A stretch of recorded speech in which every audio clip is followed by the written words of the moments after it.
Okay, this is In the Classroom. My name is Benjamin Stewart at benjaminlstewart.org. And today I want to talk about some topics related to teacher networking. In fact, I've titled this discussion as a teacher, trainer, coach, instructional leader. How do you approach your own personal learning network in a way that promotes your own professional learning? I'm going to be giving a talk here in a few days about this very topic. But before we get into it, I'd like to extend an invitation. If you're watching this through Facebook, I'm currently broadcasting via GetVocal. That's GETVOKL.com. And if you want to be part of the conversation, if you want to be a part of the chat, it might be better if you can to set up an account. In fact, you can join GetVocal simply using one of your social media accounts. So it's very quick, and you can pop in and out if you wish. If you want to come in and be a part of this broadcast, you want to leave some comments, want to state your opinions based on what I'm talking about, feel free to sign up for GetVocal. Again, you can do this here if you're watching this broadcast live in Facebook. If you're watching this recording, if you ever want to be a part of the broadcast, of course, you can pop in and out at any time during the live broadcast. But you can also, if you want to reach out to me beforehand and talk about a particular topic or promote something that's going on in your school, feel free to reach out to me.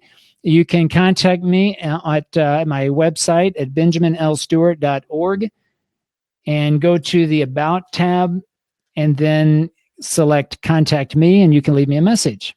So feel free to reach out to me. If you're on Twitter, you can also find me at BNLEEZ. So today I want to talk about this idea of networking. And there's a conference coming up here locally. I know many of you who follow me on Facebook are here in Aguascalientes, Mexico, which is where I reside.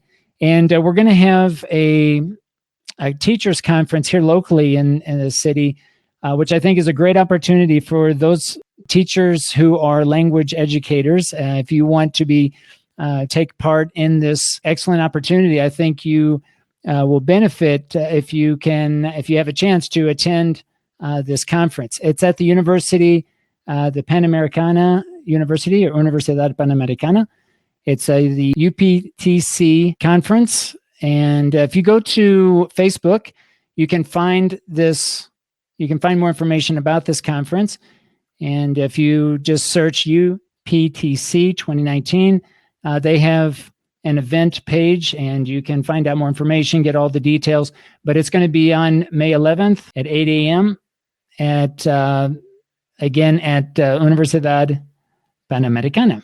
So take a look at the event page in Facebook, and it's always a great opportunity to interact with other teachers here locally, here within the area of Aguascalientes, Mexico. So check it out if you have a chance. And if you want more information, feel free to reach out to me. I'm going to be giving a talk there, as well as other educators around the topic of networking.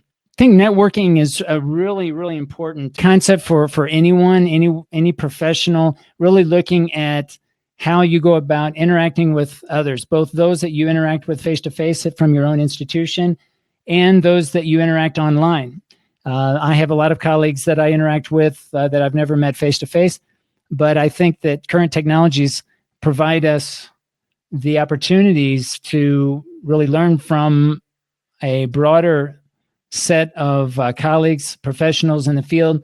And so this particular conference and my particular talk is really about creating or thinking about a framework that one can go about finding out how to get the most out of a personal learning network, how to get the most out of the connections that you form, both online and face-to-face, in a way that promotes your own professional development, in a way that promotes your own professional learning. It might look similar. There might be some overlap in how you interact with others on a social basis, but I would dare say that there are other aspects of how you interact within a network that relate specifically to professional learning. And that's what I want to talk about. And that's what I want to talk to other teachers about in terms of a framework. And that's going to be really the central topic of my talk on May 11th. So again, hopefully you can attend this conference. And again, feel free to check out the event page in face-to-face and Facebook. All right. So the title of my talk is called The Framework for Cultivating Professional Learning Experiences for All English Language Practitioners. So my talk really is about providing you not necessarily a recipe on exactly what to do, not necessarily a step-by-step process, but a framework, and one that I think is flexible enough to apply to all English language educators. In fact, I would say that this would apply equally to just about any teacher in any subject, or perhaps even any professional. But since the target audience for this talk is English language practitioners or English language teachers, both pre-service and in-service, the focus will be on that particular audience. So again, hopefully you can check that out. I'm going to be recording my session as well, and I'll have all the information made available afterwards. Part of my discussion also looks at a recent questionnaire that I applied, and I reached out to my own personal learning network and invited others to answer a very short, brief questionnaire that addresses teacher networking and networking in general. And I'm going to give you the link here if you still, if anyone is interested in taking part in this questionnaire, you still may do so. The link, if you're interested, is tinyurl.com/Y4UTRFBT. That's tinyurl.com/Y4UTRFBT. That should get you to the questionnaire. And if you are interested in taking it, feel free to do so. If you're interested in the results, I'll definitely be sharing those publicly after the teacher conference on May 11th. But some of the questions that I'm going to be addressing in my talk are coming also from this questionnaire. Many of these questions came from a doctoral dissertation that I did related to teacher development, teacher training, and how social media was used or is used in how they choose to interact with others. And so basically, if you are interested, feel free to take a look at that questionnaire. All right, so moving on, before I get into the next segment, I do want to invite anyone who's watching this live recording in Facebook, if you want to come in and say hello and share any ideas about how you interact, how you connect with others, feel free to do so. I'm at Get Vocal. That's GETVOKL.com. And I'll be here on just a few more minutes discussing teacher networking. But if you want to come in and say hello, feel free to do so. If you just want to sign up and follow me through Get Vocal to receive notifications as to when I broadcast next, you can also do that as well. Now, the last thing I want to talk about today is my website. You know, many of the courses that I teach in a English teacher development program. I teach a lot of research classes and some classes that relate to grammar development, also different writing classes, different level writing classes from an A2 level up to a B1 or B2 level. And we talk a lot with our students about the importance of creating an e-portfolio, having an online space where they can exhibit, they can show off their knowledge, their skills, and their values, and their overall attitudes towards teaching and learning. We think that e-portfolio is an excellent way to do that. So we have, in many of our courses, built into the curriculum or built into the syllabus, the idea of developing an e-portfolio, not only for the particular class, but also having one particular e-portfolio that work from various courses can be channeled in through a single and a personal e-portfolio, personal and a professional e-portfolio. It's important to also distinguish the idea of e-portfolio for professional purposes with those maybe on those online spaces that are more social in nature. So when I talk about e-portfolios, I'm specifically talking in terms of a professional e-portfolio. In many cases, students who are pre-service English language teachers thinking in terms of later on having some sort of account or history of evidence that they've accumulated over the years, so that when they apply for that first job, that they have something that can complement their resume. They can have a list of evidence that potential school, potential employer will have to really get a better understanding of, again, of what the student knows, what the student can do, and what values the student or the candidate, the job candidate has. In my case, when I talk about a website, I'm really talking about an e-portfolio. Okay, so sometimes I'll use the word website. Sometimes I refer to it as an e-portfolio. Essentially, for all intents and purposes, it's the same thing.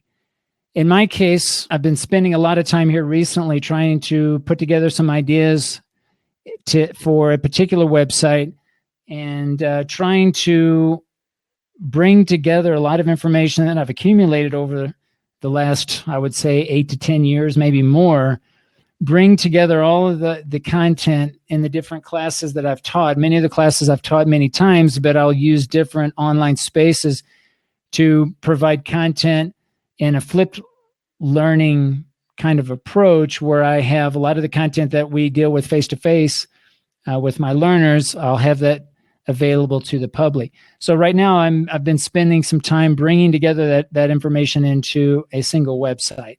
And again, that's at benjaminlstewart.org.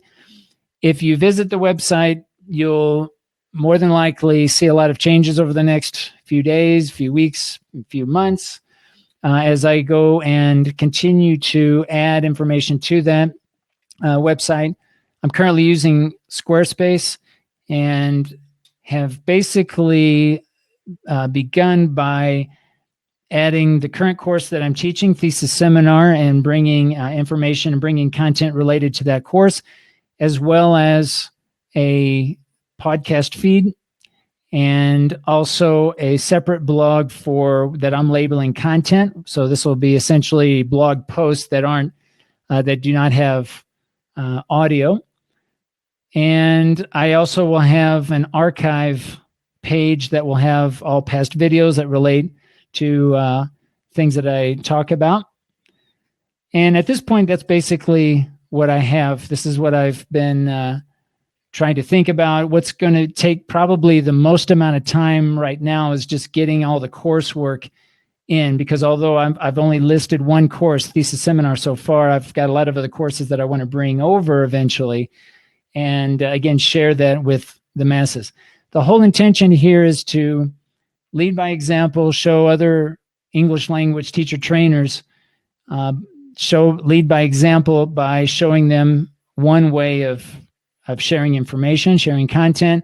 It also helps me channel some of what I think about and what some of my planning and the classes that I do face-to-face. It helps me channel it also through an online space. And I think that it also provides a complement for my current learners, what we're doing face-to-face, so that they have another source, another outlet, another way of accessing the same content, maybe in a different way. Maybe if they need to access it more often or outside of class, that they have a way to do that. And so I think it serves for me personally as an instructor many purposes. It serves me as a way of thinking a little bit more concretely about my planning. It makes me, I think, more reflective, because I can go back and constantly look at, again, the planning and some of the activities that we do, because a lot of the activities I do with my learners are also shared online. And some of that also is being channeled or will be channeled eventually through this same website. So if you're curious, if you want to check it out, feel free to do so at benjaminlstewart.org. Feel free to leave me comments, any feedback that you have about the website, or again, this broadcast, if you want to be a part of the conversation, or you have something to promote or something to share, maybe some challenges that you face in the classroom and you want to discuss those. Certainly open to that. You can contact me at benjaminlstewart.org. and select About, Contact Me, and from there you can send me a message. I think I'll stop there for today. This has been In the Classroom, and today basically our focus is thinking and reflecting on how we connect. Think about maybe how you deal with the different social media sites that you use to interact with others. When do you connect? How do you connect? With whom do you connect? And think of it in terms of building those relationships with other educators in a way that promotes your own learning and perhaps even facilitates the learning and development of someone else. So you have this reciprocal process of learning and teaching back and forth between other colleagues. Maybe reflect on how you interact with your personal learning network, the tools that you use, the technologies that you use, the ideas that you share, and how you come up with this type of learning network on an ongoing basis. How public is it? Is it a private matter? Is it public? Is it through online spaces? Or is it through either face-to-face or online sites that are closed off to the public?